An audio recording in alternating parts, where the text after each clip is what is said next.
Hello बच्चों, let's read the question. So the question says the secondary sector is also known as dash as this sector produces useful items from natural products. तो सबसे पहले इस question को समझते हैं, फिर इसके ऑप्शंस देखेंगे. देखो, इकोनॉमिक्स में सेक्टर्स को डिवाइड किया जाता है उनके नेचर के बेसिस के कि किस तरीके से उन पे वर्क होता है.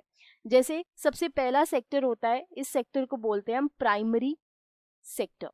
राइट. अब प्राइमरी सेक्टर में क्या होता है, जितने भी नेचुरल रिसोर्सेज के साथ काम किए जाते हैं उनको इंक्लूड किया जाता है. जैसे एग्जाम्पल के तौर पर आपका एग्रीकल्चर आ गया, राइट, माइनिंग आ गया, फिशिंग आ गया, डेयरी के लिए आ गया. उसके बाद हमारा आता है सेकेंडरी सेक्टर.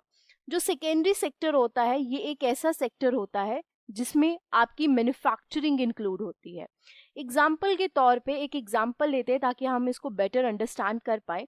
आप समझिए कि आपने एक कॉटन जो है वो प्रोड्यूस की. अब कॉटन से जो आपने पैसा कमाया वो आपका प्राइमरी सेक्टर में इंक्लूड हुआ, ठीक है. बट इसी कॉटन के बहुत सारे क्लोथ्स बनते हैं, बहुत सारे और भी मटेरियल जो है बनाए जाते हैं, राइट. अब जब ये क्लोथ्स बनाने के लिए हमें इसकी मैन्युफैक्चरिंग करनी पड़ेगी, यानी कि यहाँ पर फैक्ट्री जो है वो आपकी इंक्लूड हो जाएगी, जिसमें होगा क्या कि ये जो रॉ मटेरियल है ये आपका फिनिश्ड गुड में चेंज होगा. तो ये किस में काउंट होगा, ये होगा काउंट आपका सेकेंडरी सेक्टर में. तो सेकेंडरी सेक्टर जो होता है वो उसमें नेचुरल प्रोडक्ट्स का इस्तेमाल किया जाता है और उनसे यूजफुल आइटम्स जो है वो प्रोड्यूस की जाती हैं, और इसीलिए इसको हम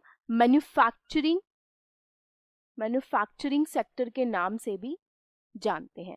तो यहाँ पे दैट इज वाई हमारा ए आएगा. बिल्डिंग तो हो नहीं सकता, कंस्ट्रक्शन भी नहीं है, मेकिंग भी नहीं है. दीज आर जस्ट वर्ड्स जो ऑप्शन में दिए गए हैं. I hope you understood well. So thank you, best wishes.